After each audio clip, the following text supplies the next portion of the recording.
All the thoughts shared in this video is of the author of the book being taught. I have no intention to insult or hurt anybody's feelings. Welcome to Science Classroom, the step to your dream. Welcome dear students. आज हम लोग पढ़ने वाले हैं ancient India का chapter 27 जो कि है transformation of the ancient phase. Chapter शुरू करने से पहले मैं ये क्लियर कर देना चाह रहा हूँ कि सबसे पहले तो सॉरी लेट वीडियोस डालने के लिए, लेकिन अब से वीडियोस रेगुलर आएंगी। थोड़ा काम में बिज़ी हो गया था, तो आई होप आप लोग मुझे माफ़ करेंगे। चलिए स्टार्ट करते हैं। तो ये जो चैप्टर 27 है ये transformation of the ancient phase. कहने का मतलब है कि कैसे एंशिएंट फेज़ जो है इंडिया का वो धीरे धीरे ट्रांसफॉर्म हो रहा है, और फिर धीरे धीरे हम लोग देखते हैं कि मेडिवल फेज़ में जो इंडिया है वो इंटर कर जाता है। तो इस चैप्टर में हम लोग यही ट्रांसफॉर्मेशन के डिफरेंट एस्पेक्ट्स देखेंगे, किस तरीके से एंशिएंट इंडिया जो है वो ट्रांसफॉर्म किया जा रहा है अलग अलग पॉइंट ऑफ व्यू से, चाहे इकोनॉमिकल हो, ठीक है, सोशल हो, कल्चरल हो, पॉलिटिकल हो, सभी तरह का जो एस्पेक्ट है वो हम लोग इस चैप्टर में पढ़ेंगे। तो इस चैप्टर में जो हमारे टॉपिक्स होंगे वो होंगे social crisis and agrarian changes. कहने का मतलब कि समाज में क्या क्या क्राइसिस हुआ जिनकी वजह से कई सारे चेंजेस हुए, इंक्लूडिंग जो एग्रीकल्चरल जो भी उस टाइम पे सिस्टम रहा होगा उसमें जो चेंजेस लाए गए। इसके अलावा राइज़ ऑफ लैंडलॉर्ड्स, कहने का मतलब जो ज़मींदार लोग थे उनका उदय हुआ, कि ज़मींदारी यहीं से स्टार्ट हुई। अब ज़मींदारी नहीं स्टार्ट हुई तो इस एक तरह से क्या हुआ कि ये नया एग्रेरियन इकोनॉमी को, है ना, कह सकते हैं कि उत्पत्ति हम लोग यहाँ पे देखते हैं। तो जो नया एग्रेरियन इकोनॉमी है, इसके बाद हम लोग पढ़ेंगे decline of trade and towns, कि किस तरीके से जो एंशिएंट ट्रेड रूट्स थे उनकी वजह से जो टाउन्स है ना अलग अलग डेवलप हुए थे, और उनका जो ट्रेड था वो धीरे धीरे ख़त्म होता चला जाता है। फिर हम लोग देखेंगे जो वर्ना सिस्टम है, जो हमारा सोसाइटी का जो भी ऑर्गेनाइजेशन है जो कि वर्ण पे बेस्ड था, उसमें क्या क्या चेंजेस आए। इसके अलावा हाँ कल्चरली हाँ जो एंशिएंट इंडिया है उसमें क्या क्या चेंजेस आ रहे हैं, और धीरे धीरे किस तरीके से है ना आगे मेडिवल पीरियड में लीड करते हैं। और सबसे आखिरी में पढ़ेंगे भक्ति और तांत्रिसिज्म। देखेंगे कि जादू टोना है ना इसी पीरियड में स्टार्ट हो गया था। तो चलिए हम लोग अपना पहला टॉपिक स्टार्ट करते हैं, social crisis and agrarian changes. हम लोग देखते हैं कि जो भी ट्रांसफॉर्मेशन हुआ है ना उसका जो सेंट्रल फैक्टर है, जो कह सकते हैं कि जो जिस पे हमारा मेन फोकस रहेगा वो ये है कि किस तरीके से जो एंशिएंट इंडियन सोसाइटी था उसमें जो लैंड ग्रांट्स का प्रैक्टिस हुआ है ना उसने कितना बड़ा चेंज लाया। तो सारा का सारा जो भी हम लोग ट्रांसफॉर्मेशन देखते हैं एंशिएंट इंडियन फेज़ का वो इसी पर बेस्ड होता है कि किस तरीके से लैंड ग्रांट्स जो हैं वो ज़्यादा होते चले गए, और धीरे धीरे वो जो लैंड लॉर्ड्स थे उसमें है ना वो बनते चले गए, और उसकी वजह से फिर हम लोग देखते हैं कि बहुत सारे चेंजेस आए हैं। जैसे कि हम लोग यहाँ पे देखेंगे एक सोशल क्राइसिस आया है ना जो 3rd और 4th सेंचुरीज था, माफ़ कीजिएगा, है ना। इसमें क्या हुआ कि एक बहुत ही डीप सोशल क्राइसिस हुआ जिसको कि पुराण में कलयुग कहा जाता है। अब देखिए एक चीज़ समझिए कि कलयुग क्यों हुआ, मतलब कलयुग का यहाँ पे सेंस क्या है। यहाँ पे कलयुग का सेंस था कि जितने भी वर्ण थे, अलग अलग जो वर्ण में बटे हुए थे, उन सारे वर्णों को जो भी काम दिया गया था उन्होंने वो मना कर दिया, डिस्कार्ड कर दिया कि हम ये काम नहीं करेंगे। क्यों? क्योंकि जैसे ही लैंड ग्रांट्स बढ़ते चले गए तो जितने भी कह सकते हैं कि जो पीजेंट्स थे जो खेती बाड़ी करते थे, जो कि मोस्टली वैश्याज हुआ करते थे, है ना, और जो भी शुद्राज धीरे धीरे खेती करते करते है ना ये बन गए थे, पीजेंट्स बन गए थे। अब वो और लोअर लेवल पे नहीं थे, तो उन लोगों ने ना क्या किया कि अब क्योंकि वो सारा काम कर रहे हैं तो उन्हें लगा कि हमें ना हायर स्टेटस मिलना चाहिए और हमारा काम भी थोड़ा ऊंचे टाइप का होना चाहिए। जैसे कि हायर जो ऑर्डर्स थे, जो हायर क्लासेस थे, ब्राह्मण, राजपूत, है ना, क्षत्र, इन सब का काम, इन्हीं सब की तरह का हमारा भी स्टेटस हो, हमारा भी काम हो, और उन्होंने टैक्सेस देने से मना कर दिया, और जो भी फ्री है ना मजदूरी किया करते थे वो भी देने से मना कर दिया। इसी को कहा गया है ना। अब इन सब चीज़ों के होने की वजह से क्या हुआ कि वर्ण संकर हुआ। वर्ण संकर मतलब जितने भी वर्ण थे उनका इंटरमिक्सचर हुआ, है ना, अलग अलग वर्ण के जो भी लोग थे वो आपस में मिक्स होते चले गए, और तो इस तरीके से क्या हुआ, इसे ही कलयुग डिफाइन किया गया कि ये कलयुग था। तो अब ये जो हुआ ना, इसका देखिए जो बेसिस है, कहीं भी अपराइजिंग होता है वो किस लिए होता है ना, किसी न किसी कारणों से होता है। ज़्यादातर क्या होता है, जुल्म होता है। तो ये जो पीजेंट्स क्लास थे जो खेती बाड़ी करते थे उन लोगों पे बहुत ज़्यादा टैक्सेस बढ़ा दिए गए ना। बहुत ज़्यादा टैक्सेस बढ़ाने की वजह से क्या हुआ कि उनके पास खुद के खाने के लिए नहीं बच रहे थे। तो टैक्सेस की वजह से और बाकी सारे ड्यूटीज़ जो उनको फ्री में करने पड़ते, जैसे फ्री लेबर है ना, मजदूरी कर रहे हैं फ्री का, है ना। तो इन सब चीज़ों की वजह से अब देखिए, जब आप पे जुल्म होता है तो आप कहीं जाते हैं, है ना, अपनी फरियाद लेकर के, जैसे आजकल कोर्ट जाते हैं। तो उस टाइम पे राजा के कोर्ट दरबार जाया करते थे तो उन्हें इंसाफ मिला करता था। लेकिन अब हुआ क्या कि राजा ने लोगों में ज़मीन बांट दी। अब वो राजा के अधीन वो ज़मीन रही नहीं, क्योंकि है ना टैक्स फ्री रहता था, वो लैंड ग्रांट हमेशा के लिए हो गया। तो जो लोग ज़मीन के मालिक हुआ करते थे वो अपने मर्ज़ी से टैक्स और अपने मर्ज़ी से मजदूरी करवाते थे। अब जब ये लोग जाते थे राजा के पास कि हमें बचाओ, तो राजा मना कर देता था कि भाई हमारा तो कुछ नहीं है इससे ना, हम कुछ नहीं कर सकते इसमें। तो इस केसेस में क्या हुआ कि इन सब चीज़ों में लोगों ने अपने हाथ में सब चीज़ ले लिया कि अब हम जो करेंगे सो करेंगे। तो उन्होंने बैरियर को, जो कास्ट बैरियर था उसको तोड़ दिया और ये अपराइजिंग हुआ, जिसे कि है ना हम लोग पुराणों में है ना कलयुग कहा गया। अब इसी की वजह से हम लोग देखते हैं बहुत सारे चेंजेस आए। तो इस परेशानी से, है ना, इस परेशानी से अपने आप को बचाने के लिए बहुत सारे मेजर्स लिए गए राजाओं द्वारा, ठीक है। जिसमें से सबसे इम्पोर्टेंट जो था वो ये था कि उन्होंने, देखिए उस टाइम की जो लॉ बुक थी, है ना, जो कि मनु की बुक थी, है ना, उसमें लिखा गया था कि जो शूद्राज थे और जो वैश्याज थे उन लोगों को किसी भी कीमत पे, है ना, अपने धर्म से भटकने ना दिया जाए। तो ये इशारा करता है कि राजा ने कोशिश की होगी और कुछ अप्रेसिव कोशिश भी की होगी, कुछ ज़ोर ज़बरदस्ती भी की होगी। लेकिन खैर, इससे हट के हम लोग देखते हैं कि एक बहुत ही बढ़िया सॉल्यूशन उस जो एडमिनिस्ट्रेशन था उसने निकाला कि उसने क्या किया कि लैंड्स को और फुल्ली, है ना, ग्रांट करते चले गए। जो भी प्रीस्ट थे, जो भी पंडित थे और जो भी ऑफिशियल्स थे ना, सैलरी के जगह पे वो लैंड ग्रांट करने लगे कि भाई तुम मंत्री हो, तुम्हारा सैलरी की जगह पे हम तुमको ज़मीन दे रहे हैं। अब इससे देखिए क्या हुआ कि बहुत ही मज़ेदार, मतलब ये तरीका था एडमिनिस्ट्रेशन का। एक तो उन लोगों को अब सैलरी देने की ज़रूरत नहीं, सैलरी की जगह पे वो ज़मीन दे रहे हैं। दूसरी ये हुआ कि जो भी टैक्सेस का बर्डन था अब वो राजा के ऊपर डायरेक्ट नहीं रहा, बल्कि, है ना, जिनको ज़मीन दी गई अब वो उनके ऊपर, उनकी जिम्मेदारी होगी कि वो टैक्स वसूलें और उस जगह पे लॉ और ऑर्डर को मेंटेन करें। तो राजा का जान छूटा, ठीक है। अब इससे देखिए, इससे और भी फ़ायदा हुआ। मतलब इसको हम दूसरे एस्पेक्ट में देखते हैं कि इससे जो नए नए ज़मीन थे, अब जैसे ही बेनिफिशरीज़ को, जैसे, है ना, मिनिस्टर्स को और प्रीस्ट्स को ज़मीन बांटने लग गए, तो हुआ क्या कि जितने, अब ऑब्वियसली राजा अपना महल के आसपास का ज़मीन तो देगा नहीं, दूर दूर का ही ज़मीन देगा। तो वो ज़मीन जो पहले खेतीबाड़ी नहीं हो रहा था वो ज़मीन दे दिया करता था। इसकी वजह से क्या हुआ कि जो नए नए वर्जिन लैंड्स थे वो कल्टीवेशन के अंदर आ गए। अब देखिए कि खासकर चुन कर जो भी प्रीस्ट लोग थे, ब्राह्मण्स थे, है ना, उनको ट्राइबल एरियाज़ में ज़मीन दिया गया, ताकि जो ट्राइबल लोग हैं, जो भी जनजाति लोग हैं, उनको, है ना, मेन धारा में, जो उस टाइम पे ब्राह्मणिकल सोसाइटी था उसमें जोड़ा जा सके। तो पंडितों की वजह से क्या हुआ कि जो ट्राइब्स थे उनको सिखाया गया पढ़ने लिखने और बाकी सारे अच्छे तरीके से ज़िंदगी जीने का तरीका सिखाया गया। और उस टाइम पे अच्छे तरीके से ज़िंदगी जीने का तरीका यही था कि जो राजा कह रहा है, राजा बढ़िया कह रहा है, तुम्हारे ही भलाई के लिए कह रहा है, उनको टैक्स दो, ऐसे खाओ वैसे खाओ। तो मतलब कहने का ये हुआ कि अपने राजा को ओबे करो और कमाओ और टैक्स दो। ये सिंपल सा लॉजिक था। यही चेंजेस, है ना, ये क्राइसिस से, है ना, बचाया इन लोगों को। यही एग्रेरियन चेंजेस था जो कि इस क्राइसिस के टाइम पे, है ना, लोगों ने, उस टाइम के लोगों ने अपनाया और बहुत बढ़िया सॉल्यूशन निकाला। अब हम लोग पढ़ेंगे कि किस तरीके से ज़मींदारों का उदय हुआ। देखिए, जब ज़मीनों को, है ना, देने लग गए राजा महाराजा, तो ये हम लोग देखते हैं कि जो लैंड ग्रांट्स था वो 5th सेंचुरी एडी से ज़्यादा हो गया। पहले भी लोग दिया करते थे, पहले भी राजा दिया करते थे, किसी चीज़ से खुश हो गए तो ज़मीन दे दी। राजा ने कोई बहुत बड़ा यज्ञ करवाया तो पंडित को, है ना, कुछ गांव भेंट में दे दिए। मंदिर बनवाया तो मंदिर के, है ना, क्या कह सकते हैं कि देखभाल करने के लिए एक ज़मीन दे दी।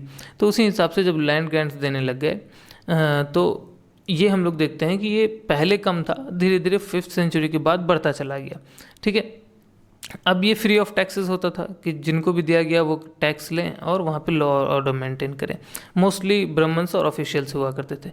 अब इससे हुआ क्या कि जो राजा की जो पावर थी वो धीरे धीरे कम होती चली गई, क्योंकि ज़मीन टैक्स का ज़रिया होता है। टैक्स जो होता है वो मनी देता है, इकोनॉमी बूस्ट करता है, जिसकी वजह से एक बड़ी आर्मी है ना राजा रख सकता है। तो जैसे ही ज़मीन कम हुआ, टैक्स कम हुआ तो मिलिट्री कम हो गई, मिलिट्री कम हो गई तो राजा का पावर कम हो गया। तो हम लोग देखते हैं कि गुप्ता पीरियड के एंड के बाद से धीरे धीरे राजा का पावर ख़त्म होता चला जाता है। इनफैक्ट कई सारे जो फ्यूडेटरीज थे, जो राजा के अधीन हुआ करते थे, वो राजा से ज़्यादा पावरफुल हो जाते थे कि राजा भी डरता था, है ना। ये हम लोग देखते हैं मिडिवल पीरियड के टाइम पे। तो जो राजा का जो कंट्रोल था वो लैंड ग्रांट्स जो पंडितों को दिया गया उसकी वजह से, और ख़ासकर जो गवर्नमेंट ऑफिशियल्स थे उनको देने की वजह से भी हुआ। धीरे धीरे राजा का पावर ख़त्म हो गया। हम लोग देखते हैं कि मौर्य पीरियड में, आपको याद होगा, जो राजा अशोक थे उन्होंने सारा का सारा कंट्रोल अपने ऊपर लिया हुआ था। कोई है ना, वो गवर्नमेंट ऑफिशियल्स रखे हुए थे, अपने ऑफिशियल्स रखे हुए थे जिनको अलग अलग काम दिया था, लेकिन सारा कंट्रोल एक अकेला उनके हाथ में रहता था, इतना ज़्यादा पावर था। और फिर हम लोग देखते हैं कि उसके बाद जो कुशांस आए, कुशांस के अंदर भी ठीक वैसा ही काम चलता रहा कि सारा पावर अपने कंट्रोल में, और किसी को भी पेमेंट देना हो तो कैश में देंगे। यही चीज़ थोड़ा डगमगा गया गुप्ता पीरियड के टाइम पे। और फिर हम लोग देखते हैं कि गुप्ता पीरियड के टाइम के बाद जो है, जो हर्षवर्धन का टाइम है समझ लीजिए, तब से हर्षवर्धन के टाइम से ऑफिशियल्स को लैंड रेवेन्यूज़ के फॉर्म में, है ना, उनका सैलरी पे करने लगे। तो उस टाइम के जो 6th सेंचुरी के बाद के जो लॉ बुक्स हैं, है ना, धर्म ग्रंथ हैं, उसमें हम लोग देखते हैं कि जो भी कहा जाता है कि जितने भी लोग जो सर्विसेज अपना देते हैं उनको ज़मीन के फॉर्म में रिवार्ड किया जाए, है ना, उनके सर्विसेज के बदले में उनको ज़मीन दी जाए। तो इसका मतलब उस टाइम में बहुत कॉमन हो गया। तब तो उस टाइम के जो बुक्स थे उनके अंदर ये सब चीज़ें मेंशन होने लगी। तो इस तरीके से कई सारे जो ज़मींदार थे उनका उदय हुआ। अब हम लोग देखेंगे जो न्यू एग्रेरियन पॉलिसी या इकोनॉमी था वो किस तरीके से चल रहा था। तो जो चाइनीज़ ट्रेवलर था, है ना, आइसिंग, उसने उस टाइम के इंडिया के एग्रीकल्चर के बारे में लिखा कि जो ज़्यादातर मोनेस्ट्रीज़ थे, है ना, जो इंडियन मोनेस्ट्रीज़ थे, उनकी जो ज़मीन हुआ करती थी ना, वो ज़मीन वो जो सेवक हुआ करते थे, और जो दूसरे मान लीजिए कि मज़दूर बहाल हुए, या फिर, है ना, कोई अगर सपोर्ट करना चाह रहा है तो अपनी फैमिली के साथ थोड़ा हेल्प कर दिया, तो उनके द्वारा मोनेस्ट्रीज़ की ज़मीन को, है ना, कल्टीवेट किया जाता था, खेती बाड़ी किया जाता था। ह्यून सांग ने कहा कि जब ह्यून सांग इंडिया आए तो उन्होंने ये लिखा कि जो शुद्राज थे अब वो नॉर्मली शुद्राज नहीं रह गए, बल्कि वो ना एग्रीकल्चरलिस्ट बन गए। कहने का मतलब खेती बाड़ी करने वाले बन गए। अब देखिए, ऐसा नहीं कि वो ज़मींदार हो गए, लेकिन ये चीज़ हम लोग को देखने को मिल रहा है कि अब वो, है ना, नौकर की तरह जो मजदूरी नहीं कर रहे हैं, बल्कि अपना, है ना, जो अपना ज़मीन है, भले ही थोड़ा टाइम के लिए हुआ हो या शेयर कर रहे हो, किसी भी फॉर्म में हो, लेकिन अब वो अपनी ज़मीन खुद से जोत रहे हैं। तो कहने का मतलब चेंजेस देखने को मिल रहा है हम लोगों को, है ना। तो ये चीज़ हम लोग देखते हैं कि 6th सेंचुरी के बाद से ये कहा जाता है, जो 6ठी शताब्दी है ना, उसके बाद से कहा जाता है जितने भी शेयर क्रॉपर्स हैं, ये मतलब एक तरह समझ लीजिए कि जो भी धर्मगुरु हैं उस टाइम पे, है ना, उनके द्वारा कहा गया, और जो राजा महाराजा थे उन सब के द्वारा कहा गया कि जो भी लोग हैं जिनको ज़मीन दी गई है ना, जिनको भी लैंड ग्रांट किया गया है, उस जगह पे रहने वाले जितने भी लोग हैं, जितने भी खेती बाड़ी करने वाले पीजेंट्स हों, आर्टिसंस हों, है ना, उन सबको अपने ही जगह पे रहना है, ठीक है, जाना नहीं है। क्यों? क्योंकि एक जगह पे रहिएगा तो उस जगह की उन्नति होने की चांस ज़्यादा है, वो जगह डेवलप होने का चांस ज़्यादा है। इसके अलावा जो भी बेनिफिशरीज़ हैं, अब मान लीजिए कि राजा ने किसी को ज़मीन ग्रांट कर दी, लेकिन वहाँ पे कोई आदमी है नहीं, भाग लिया वहाँ से, तो बेनिफिशरीज़ को ज़मीन मिली तो किस काम की? किसी काम की नहीं, ना उसमें खेती हो सके, क्योंकि अब वो अकेले तो पूरा का पूरा गाँव नहीं जोतेगा। तो इसलिए फिर ये कहा गया, है ना, कि जिनको जहाँ भी, है ना, जिनको ज़मीन मिली है वहाँ पे रहने वाले जितने भी खेती बाड़ी करने वाले मज़दूर हों या शेयर क्रॉपर्स हों, जो भी हों, आर्टिसंस हों, सबको अपने जगह पे रहना है और अपना सेवा देना है उन लोगों को जिनको ज़मीन मिली है, क्योंकि उनकी ज़रूरत होगी। अब हम लोग देखेंगे कि कैसे इस पीरियड में जो ट्रेड था और जो टाउन्स थे उनका डिक्लाइन हो गया। हम लोग देखते हैं कि जो मेन पार्ट था रोमन एम्पायर का, उससे तो इंडिया का जो ट्रेड था वो 3री शताब्दी में ही ख़त्म हो गया। हम लोग, है ना, पिछले चैप्टर्स में पढ़ रखा है हम लोगों ने कि जो मेन रोमन एम्पायर था वहाँ पे एक तरह से कह सकते हैं कि लोगों ने गुस्सा दिखाया कि भाई यहाँ का जो पैसा है वो बाहर जा रहा है, बाहर का सामान लोग ले रहे हैं, रईसी के नाम पे ले रहे हैं। तो रोमन एम्पायर ने गोल्ड के फ्लो को कम करने के लिए बैन लगा दिया था। ठीक है, तो तीसरी सेंचुरी में हम लोग देखते हैं कि जो रोमन एम्पायर का मेन पार्ट है उससे हम लोगों का कनेक्शन कट हो जाता है, ट्रेड ख़त्म हो जाता है। बस जो उस बचा रह जाता है वो ईरान और बाइजेंटियम के साथ का ट्रेड, जो कि है ना 6th सेंचुरी के है ना मिडिल में आते आते तक में ईरान और बाइजेंटियम के साथ भी जो ट्रेड था वो भी ख़त्म हो जाता है। अब थोड़ा बहुत जो ट्रेड है वो इंडिया का चाइना के साथ और साउथ ईस्ट एशिया के साथ बचा रहता है। लेकिन एक बात याद रखिए, साउथ ईस्ट एशिया और चाइना के साथ जो ट्रेड हो रहा है इस बीच में, है ना, हम लोग देखते हैं कि इसका बेनिफिट इंडियंस को ज़्यादा नहीं हुआ बल्कि ज़्यादा अरब्स को हुआ, जो है ना अरेबियन मर्चेंट्स थे उनको ज़्यादा हुआ। ठीक है, क्योंकि वो मिडल मैन का काम करते थे।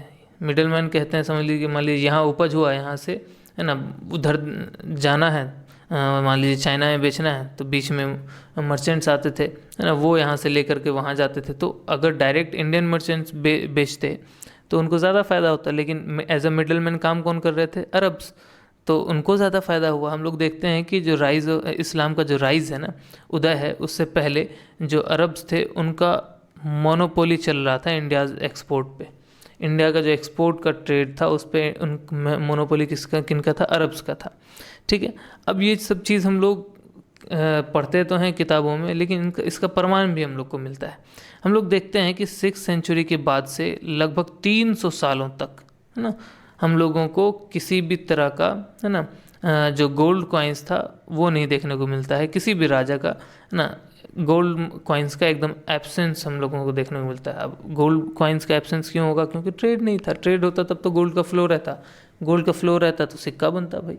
अभी अगर मान लीजिए इतना हमारे पास गोल्ड हो जाए तो हम लोग ऑब्वियसली सिक्का उसका चलाएंगे, 5 रुपये 2 रुपये का जो भी सिक्का हमारा आता है वो उसका चलाएंगे। लेकिन अभी गोल्ड की कमी है तो हम लोग से ज्वेलरी बना के उसे रखे रहते हैं। तो ये दिखाता है कि उस टाइम पे गोल्ड का फ्लो, जो कि है ना ट्रेड को दर्शाता है, वो कम हो गया था। तो जैसे ही ट्रेड का डिक्लाइन होता है, ट्रेड ख़त्म होता है, तो ऑब्वियसली जो ट्रेड की वजह से जो टाउन्स डेवलप हुए थे वो भी ख़त्म होंगे। तो ट्रेड की वजह से टाउन्स भी धीरे धीरे डिके करने लग जाते हैं। एक्सकेवेशंस के हिसाब से देखें तो हम लोग देखते हैं कि जो गुप्ता पीरियड का टाइम है ना, उस टाइम तक बहुत सारे जो पुराने सिटीज़ थे, जैसे कि पुराना किला हो गया, मथुरा हो गया, हस्तिनापुर हो गया, ये सब जो सिटीज़ थे ना, ये पाटलिपुत्र हो गया, ये सारे गुप्ता पीरियड से डिक्लाइन अपना स्टार्ट कर देते हैं। इन लोगों का डिक्लाइन होना स्टार्ट हो जाता है गुप्ता पीरियड से। और जो पोस्ट गुप्ता पीरियड है वहाँ तक आते आते ज़्यादातर जितने भी ओल्ड कमर्शियल सिटीज़ थे नॉर्थ इंडिया के, सब के सब, जैसे पाटलिपुत्र के सब ख़त्म हो चुके थे। क्योंकि ट्रेड ख़त्म तो इनका वजूद भी ख़त्म हो गया। ठीक है, अब हुआ क्या, जैसे ट्रेड ख़त्म हो गया तो जो कॉमन लोग थे ना, अब उनको अपनी नीड्स, अपनी ज़रूरत खुद से पूरी करनी पड़ती थी। ठीक है, अब खुद से पूरी करनी पड़ती थी तो हुआ क्या, इस वजह से कि बहुत सारे छोटे छोटे स्मॉलर यूनिट्स ऑफ प्रोडक्शन, अलग अलग चीज़ों को बनाने का, है ना, छोटा छोटा यूनिट्स बन गया। अब कोई ऐसा नहीं कि बहुत बड़े जगह, किसी बहुत बड़े, है ना, शहर में वो फेमस है कि भाई वहाँ पे एल्युमिनियम का कटोरा मिलता है अलग अलग डिज़ाइन का, ऐसा नहीं है। अब हर जगह पे लोग अपने हिसाब से, अपने ज़रूरत के हिसाब से, बहुत ज़्यादा फेमस, बहुत ज़्यादा कला में माहिर नहीं, लेकिन अपने ज़रूरत के हिसाब से छोटे छोटे यूनिट्स डाल रखे हैं प्रोडक्शन के, और सब अपने अपने ज़रूरतों को पूरा कर रहे हैं।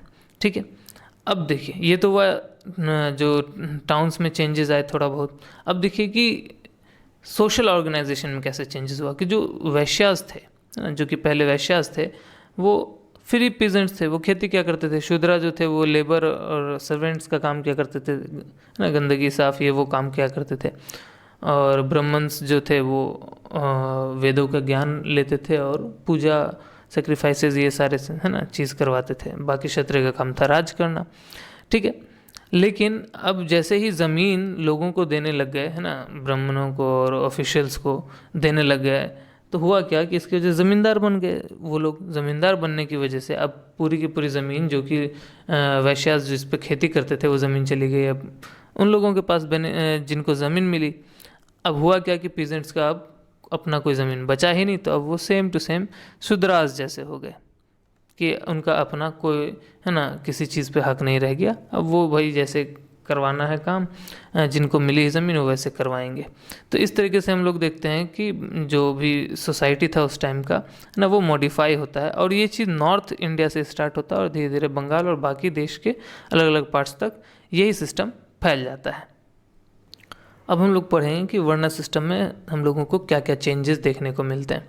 देखिए, जैसे ही लोगों को ज़मीन मिलने लग गई, अब अगर मान लीजिए वो ब्राह्मण है और अपर कास्ट है तो उनको कोई दिक्कत नहीं, लेकिन अगर मान लीजिए कोई है ना बहुत ज़्यादा बढ़िया कास्ट का नहीं था लेकिन पावरफुल था, तो राजा ने या किसी कारणवश है ना राजा ने उसे ज़मीन दी, वो ज़मींदार बना। तो अब क्योंकि उसके पास ज़मीन हो गई तो अब भाई उसको पोजीशन चाहिए, है ना।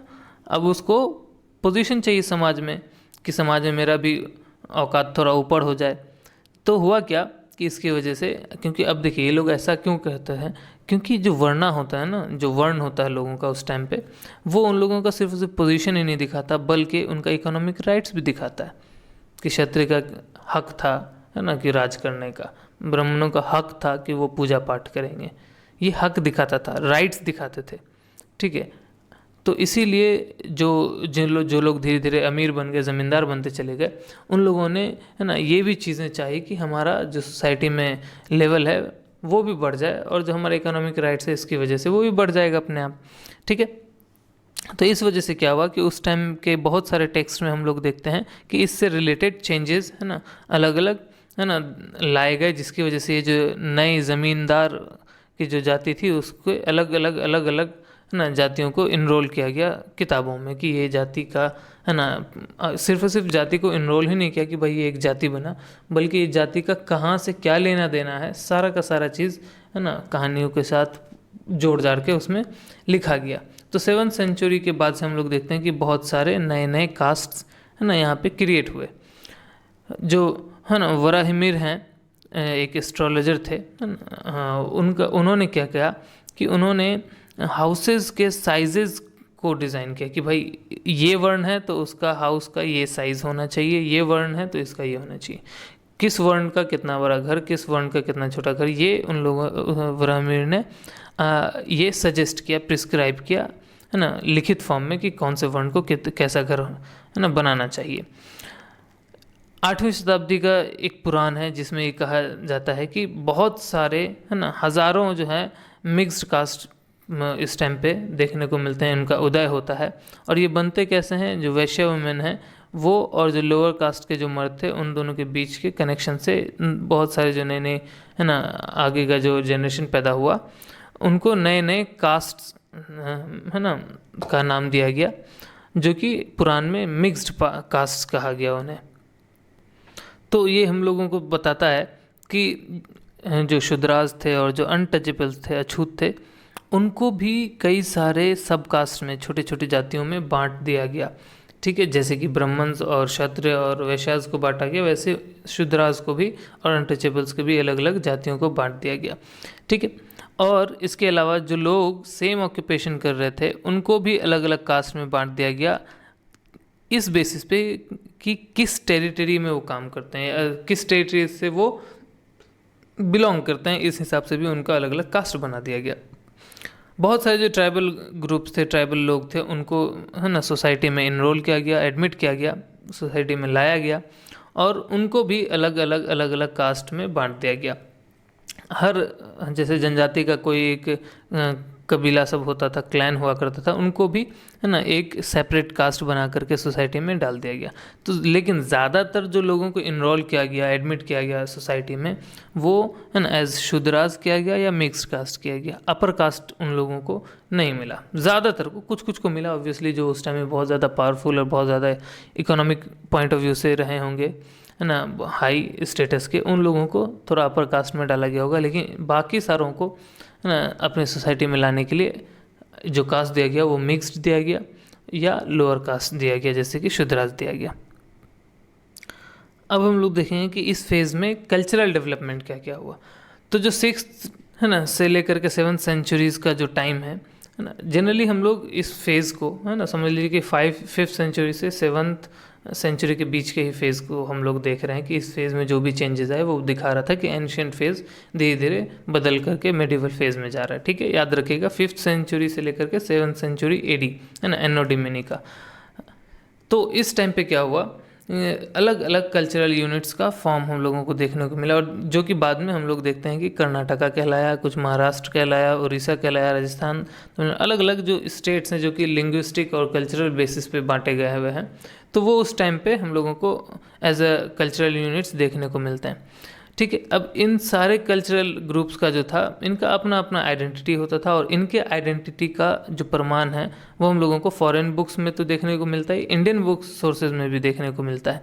ठीक है, जैसे कि ह्यून सांग है, उन्होंने जब भारत का है ना विज़िट किया, तो उन्होंने अपनी किताब में बहुत सारे अलग अलग है ना नेशनलिटीज़ की बात की, राष्ट्रीयता की बात की कि बहुत सारे ऐसे छोटे छोटे ग्रुप्स हैं, यूनिट्स हैं जहाँ के लोग ऐसे बोलते हैं, ये पहनते हैं, तो अलग अलग वर्णन किया। ठीक है, जो जैन धर्म की जो किताब है, जो कि है ना 8वीं शताब्दी के आखिर में लिखी गई है ना, उसमें भी हम लोगों को देखने को मिलता है कि ये इसमें 18 बड़ी बड़ी नेशनलिटीज़ के बारे में लिखा गया, 18 मुख्य नेशनलिटीज़ के बारे में, राष्ट्रीयता के बारे में लिखा हुआ है। ठीक है, जिसमें से 16 को है ना बढ़िया से उनके फीचर्स के साथ लिखा डिस्क्राइब किया गया कि उन 18 में से 16 का है ना नेशनलिटी में कैसे लोग रहते हैं, किस तरह के दिखते हैं, किस तरह का लैंग्वेज, उनके लैंग्वेज का सैंपल भी दिया गया। अब लैंग्वेज का सैंपल कैसे दिया गया, जिसे हम बता रहे हैं कि जैसे हम लोग पानी कहते हैं ना, तो वैसे ही एक गोरे लोगों की बस्ती है, वो लोग पानी को वाटर कहते हैं। तो सैंपल के साथ है ना इन किताबों में इन 18 मेजर नेशनलिटीज़ में से 16 को फीचर्स बढ़िया से डिस्क्राइब किया गया कि कैसे लोग हैं और कैसे लैंग्वेज बोलते हैं। ठीक है, तो इसी टाइम पे 9th सेंचुरी के टाइम की एक राइटर है, विशाखा दत्ता ऑथर है ना, वो भी कई सारे अलग अलग रीजन्स के बारे में है ना अपने बुक में लिखते हैं कि बहुत सारे छोटे छोटे रीजन्स हैं जहाँ पे अलग अलग तरह के लोग रहते हैं, हमसे अलग रहते हैं। हाँ, उनका रीति रिवाज अलग है, उनका कपड़ा अलग है, उनका पहनावा जो है वो अलग है, बोलना उनका अलग है, लैंग्वेजेस अलग हैं। तो ये वो भी मेंशन अपने किताब में करते हैं। तो हम लोग जानते हैं कि 2nd सेंचुरी AD के बाद से ना संस्कृत जो था वो ना ऑफिशियल लैंग्वेज था, समझ लीजिए कि रूलिंग क्लास का ऑफिशियल, जो रूलिंग क्लास थी, जो कि राजा रजवाड़ा का घराना था, वो संस्कृत लैंग्वेज को ही यूज़ करते थे। ठीक है, और जो इस टाइम पे था हम लोगों को देखने को मिलता है कि जो संस्कृत प्रोज और पोएट्री का जो लिखने का स्टाइल था वो ऑर्नेट स्टाइल था, है ना, समझ लीजिए सजावट वाला। मैंने पिछले के चैप्टर्स में समझाया भी है कि ऑर्नेट स्टाइल कहते हैं, समझ लीजिए कि जो जैसे कि चांद तोड़ लाऊं वाला मैंने एग्जांपल दिया था कि तुम्हारे लिए चांद तोड़ लाऊं, ये एक ऑर्नेट स्टाइल है कहने का। अब अगर कोई राइटर ये लिखता है तो ऑब्वियसली वो तोड़ के तो नहीं लाएगा, लेकिन ये बयां करता है कि कितना इंपॉर्टेंट वो आदमी होगा। ठीक है, तो ornate style Sanskrit prose and poetry में अब यहाँ पे कॉमन हो गया। ठीक है, जैसे कि बाण भट्ट की जो राइटिंग्स हैं उसमें हम लोगों को जो संस्कृत वर्बियाज है उसका बहुत बड़ा खजाना देखने को मिलता है। वर्बियाज समझ लीजिए वर्ड्स का इस्तेमाल, है ना, तो हम लोगों को बाण भट्ट की किताब में बढ़िया से देखने को मिलता है। हालांकि उनका कॉपी कोई कर तो नहीं पाया कभी, लेकिन जो मेडिवल पीरियड के जो संस्कृत राइटर्स थे उन्होंने इनसे है ना प्रभावित होकर कई सारी संस्कृत के है ना राइटिंग्स को अंजाम दिया है। 7वीं सेंचुरी से हम लोग देखते हैं कि बंगाली, असमीज़, मैथिली ना, ओरिया और हिंदी जो है वो हम लोगों को, जो बुद्धिस्ट राइटिंग है, बुद्धिज़्म की किताब है, उसमें हम लोगों को अलग अलग लैंग्वेजेस में बुद्धिस्ट राइटिंग्स, बुद्धिस्ट जो समझ लीजिए कि प्रिंसिपल्स वो देखने को मिल रहे हैं। तो ये दर्शाता है कि धीरे धीरे ये सारे रीजन्स में है ना डेवलपमेंट लैंग्वेजेस का होना स्टार्ट हो गया। गुजराती और राजस्थानी जो लैंग्वेज है वो हम लोगों को जैना राइटिंग्स में देखने को मिलता है। जैनिज्म के है ना प्रिंसिपल्स जो लिखे होंगे अपने अपने लैंग्वेजेस में, उसमें देखने को मिलता है। साउथ में ऑलरेडी तमिल बहुत पुराना लैंग्वेज था, वो था ही। उसके अलावा जो हम लोग देखते हैं कि कन्नड़ भी धीरे धीरे डेवलप करना स्टार्ट हो गया, और काफ़ी है ना काफ़ी सालों बाद तेलुगु और मलयालम भी डेवलप हुआ है। तो तेलुगु मलयालम में बहुत काफ़ी लेटर डेवलप हुआ है। कन्नड़ पहले डेवलप हुआ और सबसे पहले तमिल डेवलप हुआ था। ठीक है, और जो नॉर्थ पार्ट है उसमें बंगाली, असमीज़, मैथिली, ओड़िया और हिंदी, ठीक है, और गुजराती, राजस्थानी जो है उसमें वो अलग डेवलप होने हुआ था। ठीक है, तो हर रीजन, अभी मैंने कुछ ही लैंग्वेजेस के बारे में कहा और भी बहुत सारे लैंग्वेजेस होंगे। ठीक है, हर रीजन का अपना लैंग्वेज डेवलप हो रहा था। क्यों? क्योंकि वो आइसोलेट हो, जैसे रीजन्स थे, अब क्योंकि बहुत बड़ा किंगडम होता है तो उसकी वजह से लोगों के बीच में मिलना जुलना, एक तरह से कह सकते हैं कि मर्चेंट्स का आना जाना होता है, तो बहुत बड़ा लैंग्वेज बैरियर नहीं रह जाता। लेकिन अब जैसे ही ये सारी चीज़ ख़त्म हो गई तो अलग अलग रीजन अपना सेपरेट होता चला गया, जिसकी वजह से आइसोलेशन होने की वजह से सारे रीजन का अपना लैंग्वेज हो गया। इसके अलावा हम लोग देखते हैं कि सिर्फ लैंग्वेज ही अलग नहीं हो गया, लोगों ने जो स्क्रिप्ट्स थे वो भी अब रीजनल स्क्रिप्ट्स है ना डेवलप करने स्टार्ट कर दिए और उसी में अपने रीजनल लैंग्वेज को लिखना स्टार्ट कर दिया। पहले हम लोग देखते थे कि एक स्क्रिप्ट था ब्राह्मी, उसी में सब लिखा जा रहा है, संस्कृत भी लिखा जा रहा है ना, प्राकृत भी लिखा जा रहा है। अब यहाँ पे हम लोगों को देखने को मिल रहा है कि सब लैंग्वेज ही अलग नहीं हुआ, बल्कि सारे ना ज़्यादातर लैंग्वेजों ने अपना रीजनल स्क्रिप्ट भी बना लिया है और उसी में अपने लैंग्वेज को लिखते हैं। तो इस तरीके से कल्चरल और लिंग्विस्टिक डेवलपमेंट हुआ। तो ये लिंग्विस्टिक और कल्चरल डेवलपमेंट की बात किए थे। अब हम लोग देखते हैं कि जो स्कल्पचर है और जो कंस्ट्रक्शन है, आर्किटेक्चर है उस टाइम का, उसमें क्या डेवलपमेंट हुआ। तो हम लोग देखते हैं कि जो टेम्पल्स हैं है ना, वो अब हर रीजन अपने अपने हिसाब से अपने अपने स्टाइल में है ना ये बनाना स्टार्ट कर दिया है। ठीक है, हर रीजन, मोस्टली आपको पता ही होगा साउथ इंडिया में बहुत ज़्यादा ही स्टोन टेम्पल्स देखने को मिलते हैं। तो इस टाइम पे क्या हुआ, जो साउथ इंडिया का रीजन था वो है ना स्टोन टेम्पल्स बनाने में माहिर हो गया और जो स्टोन और ब्रोंज की मूर्तियां हैं वो भी बननी स्टार्ट हो गई हैं। ब्रॉन्ज की मूर्ति जो थी है ना, ये ऑब्वियसली जो मूर्ति होगी वो भगवान की होगी, पूजने के लिए होगी। तो जो ब्रॉन्ज की मूर्ति थी है ना वो ज़्यादा बनने लग गई। स्टोन की बनती थी लेकिन स्टोन की मूर्ति हम लोगों को साउथ के रीजन में ज़्यादा देखने को मिलता है। ब्रॉन्ज की मूर्ति जो है वो बड़े स्केल पे बनने स्टार्ट हो गई और साउथ में जो है, याद रखिएगा, साउथ में जो मूर्तियाँ बन रही थी वो जो हिंदू धर्म के मंदिर हैं उनके लिए बन रही थी। और जो ईस्टर्न पार्ट था इंडिया का, ईस्टर्न पार्ट में जो टेम्पल्स बन रहे थे और जो मूर्तियाँ बन रही थी वो बुद्धिस्ट है ना मोनेस्ट्रीज और टेम्पल्स के लिए बन रही थी। ठीक है, तो साउथ में ब्राह्मणिकल टेम्पल्स के लिए था स्टैचूज जो बन रहा था, और ईस्ट में बुद्धिस्ट टेम्पल्स और मोनेस्ट्रीज के लिए। ठीक है, इसके अलावा बहुत अच्छे नंबर में है ना ब्रॉन्ज की जो मूर्तियां हैं वो हिमालय के भी रीजन में हम लोग देखते हैं कि वहाँ भी मिलती हैं। अब ध्यान दीजिए कि पैन इंडिया पे पूरे, अगर उस टाइम पे इंडिया की बात करें तो सेम देवी देवताएं पूजे जा रहे हैं है ना पूरे के पूरे कंट्री में, लेकिन हर रीजन के लोग उन भगवानों को अपने अपने हिसाब से है ना मतलब देखते हैं। तो उस हिसाब से उन लोगों ने अपने अपने हिसाब से मूर्तियाँ भी बनाई। तो ज़रूरी नहीं है कि जो भगवान नॉर्थ इंडिया में उस टाइम पे मूर्तियों में जैसे दिख रहे होंगे, मंदिरों में जैसे जिस तरीके का मंदिर उनके लिए बनता होगा, साउथ में वैसा नहीं था। साउथ या फिर किसी भी रीजन में सब लोग अपने अपने हिसाब से जो भी उनको लगा भगवान ऐसे होंगे ऐसे होंगे, लोगों ने अपना अपना तरीका अपना लिया। ठीक है, अपने अपने भक्ति का। अब हम लोग देखते हैं कि किस तरीके से जो भक्ति है लोगों की है ना, जो भक्ति कल्चर है वो डेवलप होता है इंडिया में, और जो तांत्रिसिज्म है वो भी डेवलप होता है। तो खैर बहुत सारे जो कह सकते हैं कि देवी देवताएं थे, उनको अलग अलग है ना उनके कह सकते हैं कि अलग अलग लेवल पे उनको बांट दिया गया। ठीक है, उनको ग्रेड के हिसाब से बांट दिया गया और मंदिरों में उसी हिसाब से उनकी मूर्तियाँ रखी जाती थी। एक तरह से ये कहते हैं कि उस टाइम पे सोसाइटी जिस तरीके से अलग अलग है ना कास्ट और ग्रेड्स कह सकते हैं कि ग्रेड्स में बटा हुआ था, एक हायरार्की जो वहाँ पे सोसाइटी में देखने को मिल रही थी, वही चीज़ लोगों ने है ना भगवानों में भी कर दी। ठीक है, मंदिरों में भी कर दी। जो मेन जो 5 कह सकते हैं कि जिन जो भगवान ज़्यादा पूजे जा रहे थे वो थे ब्रह्मा, गणपति, विष्णु, शक्ति एंड शिवा। इनको 5 पंचदेव कहा गया और ये 5 डिविनिटीज़ थे। ये 5 सबसे इम्पॉर्टेंट भगवान ना उस टाइम के हुए।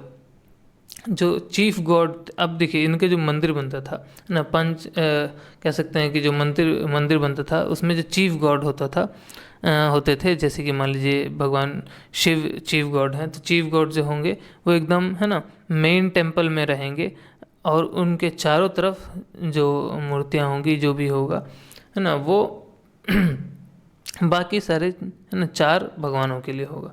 तो ऐसी मूर्तियाँ जिसमें मेन भगवान मेन टेम्पल में रहेंगे, बाकी चारों तरफ है ना 4 अलग अलग छोटे ग्रेड के भगवान होंगे, ऐसे मंदिरों को पंचयत्न कहा गया।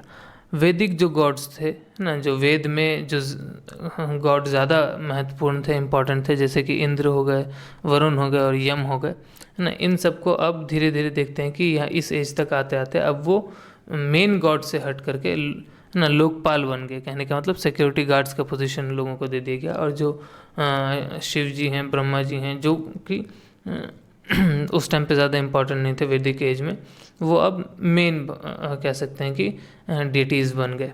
ठीक है, कई सारे मंदिरों में हम लोग देखते हैं कि जो सुप्रीम गॉडेस हैं, जो सबसे इम्पोर्टेंट माता हैं, देवी हैं, है ना, उनको डोमिनेटिंग पोस्चर में दिखाया गया। जैसे कि मान लीजिए काली माँ है, उनका जो पोस्चर है, उनका जो है ना समझ लीजिए कि जो भी उनको अब देखते होंगे तो समझते होंगे, उनका जो स्टाइल तो नहीं कहेंगे, पोस्चर ही कहेंगे एक्चुअली में, है ना, उनका जो ढंग है ना, वो बहुत ही डोमिनेटिंग है।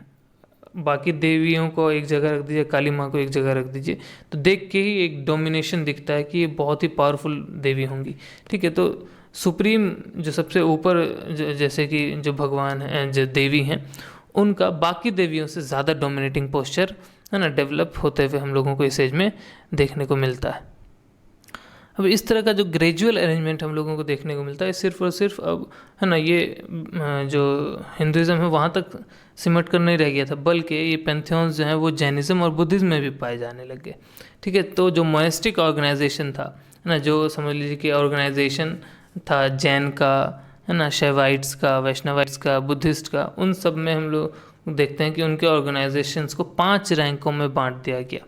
ठीक है, जिसमें सबसे ऊपर वाला पोजीशन था आचार्य का, और आचार्य का जो कोरोनेशन होता था, समझ लीजिए जैसे राजा को का कोरोनेशन होता था ना, कि राजाभिषेक कहते हैं जिसको, है ना, ठीक उसी लेवल का आचार्य जी का भी कोरोनेशन अभिषेक होता था।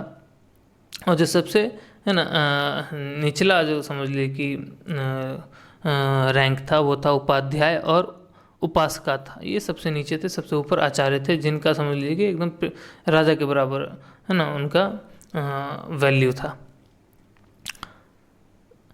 हम लोग देखते हैं कि जो भक्ति है ना, भक्ति मतलब समझ लीजिए कि इसमें लोग क्या करते हैं कि भगवान के को ऑफर्स देते हैं। ऑफर्स कहने का मतलब ऑफरिंग्स देते हैं, जैसे कि मान लीजिए अलग अलग मन्नतें मांगते हैं कि मैं ये कर दूंगा, वो कर दूंगा, ये मिल जाए, वो मिल जाए। तो है ना, भक्ति में क्या होता है कि हम लीन हो जाते हैं भगवान के सामने कि मुझे ये प्राप्ति हो जाए, किसी न किसी हम लोग लोभ में भगवान की तरफ पूरे के पूरे है ना डिवोटेड हो जाते हैं। तो ये कहलाता है भक्ति। अब हम लोग देखिए कि भक्ति जो है ये 5वीं से 6वीं शताब्दी से ज़्यादा है ना स्प्रेड करने लगे, फैलने लगे, और 7वीं शताब्दी से तो पूरे के पूरे इंडिया में फैल गया। स्पेशली साउथ इंडिया में इस जो भक्ति समझ लीजिए कि कंसेप्ट था, वो उन लोगों ने ज़्यादा अपनाया। ठीक है, भक्ति में क्या होता है, क्या था कि लोग ऑब्वियसली कुछ ना कुछ है ना चढ़ावा देते हैं भगवान को, और उसके बदले में उनको प्रसाद मिलता है ना। प्रसाद कहने का मतलब ये प्रसाद जो है वो लड्डू वड्डू नहीं, प्रसाद कहने का मतलब ये था कि भगवान के द्वारा दी गई मदद, भगवान ने तुम्हारी इच्छा मान ली, तुम्हारी ख्वाहिश जो भी तुम्हारी है ना प्रार्थना थी वो मान ली, अब ये लो प्रसाद खाओ। तो ये प्रसाद बताता था कि ये भगवान की तरफ से दिया हुआ फेवर है, भगवान के तरफ से दिया हुआ मदद है। ठीक है, अब देखिए इस सेंटिमेंट, अब आखिर अगर ये जो कह सकते हैं कि जो भक्ति वाला सेंटिमेंट है ये कैसे इंडिया में इतना स्ट्रांग हो गया कि लोग आज भी भक्ति करते हैं। ठीक है, ये एंशियंट इंडिया से मिडिवल इंडिया के बीच के है ना फेज़ में ये डेवलपमेंट हुआ, इसका डेवलपमेंट हुआ, और आज तक चलता आ रहा है भक्तिज़म। ठीक है, तो इसमें हुआ क्या कि उस टाइम पे क्योंकि लोग जो हैं वो करते क्या थे कि अपने राजा के अधीन होते थे, उनको टैक्स दिया करते थे ताकि वो उनकी रक्षा करें। तो ठीक वैसा ही जैसे कि फ्यूडलिज्म हम लोग को देखने को मिला कि बदले में ना हम किसी राजा के अधीन हो गए क्योंकि बदले में हमको सुरक्षा मिल रही है या किसी भी और तरीके की मदद मिल रही है। तो ठीक वैसे ही हम लोग भगवान के सामने नतमस्तक हो गए कि अब मेरा बेड़ा तुम ही पार कर दो। तो इसीलिए जो भक्ति सेंटिमेंट है वो जो इंडियन इथोस है उसमें बहुत डीपली ना घुस गया एकदम।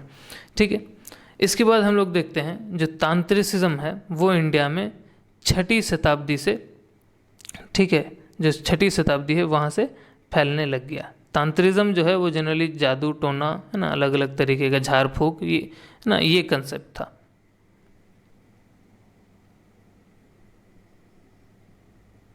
हम लोग देखते हैं कि जो 5वीं से 7वीं शताब्दी का जो टाइम है इसमें बहुत सारे तांत्रिक टेक्स्ट है ना, श्राइन्स और अलग अलग तरीके का टोटका टोना सब है ना डेवलप होता है ना। और ये इसलिए भी ज़्यादा फेमस होता है कि इस जो तांत्रिसिज्म है इसमें ज़रूरी नहीं कि सिर्फ एक ही कास्ट के लोग होंगे या एक ही जेंडर के लोग होंगे, इसमें मर्द औरत यहाँ तक कि जो शूद्र थे उन सबको भी एंट्री थी कि आप ये फॉलो कर सकते हैं। ठीक है, भक्ति में एक लिमिट था कि ऐसे ऐसे लोग ऐसे ऐसा फॉलो नहीं कर सकते ना, उनको मंदिर में एंट्री नहीं है, दिस दैट अलग अलग। लेकिन तांत्रिसिज्म में सभी लोग की एंट्री हो गई, इसलिए ये ज़्यादा फैलता चला गया। ठीक है, इसमें जनरली जो समझ लीजिए जो मूल बात थी तांत्रिसिज्म वो यही थी कि हम है ना जादू यूज़ करके, किसी भी तरह का चमत्कार यूज़ करके अपने काम को निपटाएंगे। ठीक है, अपने काम को करेंगे या करवाएंगे। ठीक है, अब तांत्रिक जो रिचुअल्स थे है ना, जो भी जादू टोना का जो भी प्रक्रिया हुआ करता था वो जनरली मटेरियल नीड्स को सेटिस्फाई करने के लिए था। जो मटेरियल डिज़ायर है, जैसे कि हम चाहते हैं कि भाई मुझे है ना जो है एक कार हम खरीद लें या एक बेड मिल जाए, या मान लीजिए कोई है ना जादू टोना करता है कि भाई उस लड़की से शादी हो जाए। तो ये सब जो था ये जो था ये मटेरियल डिज़ायर्स था। जबकि भक्ति में हम लोग देखते हैं कि भक्ति में ज़रूरी नहीं कि आदमी किसी सामान के लिए ही भगवान के सामने झुका हुआ हो, बल्कि वो किसी और चीज़ के लिए भी, जैसे मन की शांति के लिए भी है ना लोग भगवान को पूछते हैं कि मुझे शांति मिले, सुकून मिले। ठीक है, नहीं चाहिए महंगी गाड़ी बंगला, लेकिन मुझे सुकून मिले। तो बहुत अलग अलग तरीके के डिज़ायर्स होते हैं भक्ति में। लेकिन तांत्रिसिज्म में मटेरियल डिज़ायर्स थे कि मुझे ये चाहिए, मुझे वो चाहिए, मुझे वो चाहिए। जब कोई उपाय नहीं मिल रहा तो मैं जादू टोना कर रहा हूँ। ठीक है, इसके अलावा जो बीमारी हो गई उसका झाड़ फूक, पैर मान लीजिए पैर सड़ रहा है, पैर में जख्म हो गया, उसका झाड़ फूक कर रहे हैं जादू टोना से कि भाई ख़त्म हो जाए, इधर से बुरी आत्मा निकल जाए, ये सब है ना। अब ये हुआ क्यों? तो अगर आप लोग थोड़ा सा लॉजिक लगाएं तो ये देखेंगे कि ये जनरली ये सब ट्राइबल्स का है। ये जो जादू टोना, ठीक है, आत्माओं का आवाज़, दिस दैट जो था वो ट्राइबल्स लोगों का मानना हुआ करता था। जो ट्राइब्स थे, जो जनजाति हुआ करते थे जंगलों में, वो अलग अलग तरीके के जादू टोना क्या करते थे अपने इलाज के लिए, क्योंकि उनमें मेडिकल साइंस से डेवलप नहीं हुआ था। ठीक है, तो हुआ क्या कि जब ट्राइबल पीपल को जो कि ओरिजिनल पीपल नहीं हुए सोसाइटी के, समझ लीजिए जो ब्राह्मणिकल सोसाइटी थी उसमें ओरिजिनल पीपल कौन थे? जो ब्राह्मण हैं, क्षत्रिय हैं, वैश्य हैं, ये सब थे। ठीक है, लेकिन जो ट्राइबल्स आए, शूद्र भी नहीं थे, जो ट्राइबल्स आए वो तो अब ओरिजिनल थे, ओरिजिनल तो थे नहीं सोसाइटी के। तो उन लोगों के इंक्लूजन की वजह से, उन लोगों के एडमिशन की वजह से क्या हुआ कि ये अलग अलग तरीके का जादू टोना टोटका है ना लोगों ने अपना लिया। तो ब्राह्मण जो थे उन्होंने कई सारे ट्राइबल रिचुअल्स, चार्म्स और सिंबल्स को अपनाया। ठीक है, और टाइम टू टाइम उनका माने ना डिस्टॉर्ट होते होते अपने हिसाब से उसके माने को बदलते अपने जो भी उनके शिष्य रहे होंगे या जिनको सपोर्ट करते होंगे है ना, उनके फ़ायदे के लिए इन सारे के सारी चीज़ों का माने बदल दिया और इन सारे के सारी चीज़ों को है ना का सेंस और तरीका भी अपने हिसाब से डिस्टॉर्ट कर दिया। ठीक है, और फिर ये तांत्रिसिज्म पे ठप्पा लग गया। पहले ये सिर्फ एक ट्राइबल का जादू टोना हुआ करता था, लेकिन जैसे ही ब्राह्मणों ने अपनाया, सोसाइटी में एंट्री हुई। ठीक है, और अपने हिसाब से इसमें 10 तरीके के नुस्खे को डाल के कि ऐसा कर दीजिए ऐसा हो जाएगा, वैसा कर दीजिए वैसा हो जाएगा ना, फ़ायदे के हिसाब से अपना इस चीज़ को बदल दिया। और ये फिर हमारे सोसाइटी में एम्बेडेड हो गया, और इस तरीके से एम्बेडेड हो गया कि ये अभी भी हम लोग, अब तो खैर बहुत ज़्यादा ही लोग एनलाइटेंड हो गए हैं, पढ़े लिखे हो गए हैं, लेकिन फिर भी अभी भी बहुत है ना तबका ऐसा है, बहुत सारा है ना हम लोगों को देखने को मिलता है, क्रीड्स ऐसा है जो इन सब चीज़ों पर विश्वास रखता है। तो जो तांत्रिसिज्म है ना, ये सिर्फ और सिर्फ कह सकते हैं कि हिंदुज़म में ही नहीं बल्कि जैनिज़्म, बुद्धिज़्म है ना, और हिंदुज़म के जो अलग अलग भक्ति हैं, जैसे कि शैविज़्म हो गया, वैष्णविज़्म हो गया है ना, ये जो अलग अलग ग्रुप ऑफ पीपल हैं जिनका जो पूजते हैं अलग अलग भगवान को, इन सब के लाइफ में तांत्रिसिज्म घुस गया। सब लोग जादू टोना टोटका अलग अलग तरीके का करना चालू कर दिए। ठीक है। और 7वीं शताब्दी से हम लोग देखते हैं कि इस तरीके से है ना ये कंटिन्यू करता चला गया और पूरे के पूरे मेडिवल एज से भी आगे बढ़ता चला गया। मॉडर्न एज में हम लोग आके देखते हैं कि लोगों ने जादू टोना टोटका का विरोध करना स्टार्ट कर दिया, साइंटिफिक नॉलेज बढ़ गया तो लोगों ने लॉजिकल रीजनिंग के हिसाब से इन सभी को धीरे धीरे खारिज करते चले गए। नहीं तो पहले होता क्या था कि भाई बिल्ली रास्ता काट गई तो सच में लोग नहीं जाते थे, काली बिल्ली रास्ता काट दिया, वो रास्ता जाएंगे नहीं, कितना इंपॉर्टेंट काम हो जाए। लेकिन अब ऐसा कुछ नहीं है क्योंकि लॉजिकल रीजनिंग बढ़ गया, लोग हर चीज़ को है ना लॉजिकल वे में देखते हैं, ठीक है। तो लेकिन मेडिवल टाइम से है ना एंशियंट टाइम से लेकर के स्टार्ट हुआ, समझ लीजिए कि लेट एंशियंट टाइम ख़त्म हो रहा, वहाँ से स्टार्ट हुआ है ना, और मेडिवल टाइम पूरा पास करके मॉडर्न एज तक आया। मॉडर्न एज में आकर के उसका प्रभाव तांत्रिसिज्म का कम हुआ है, ठीक है।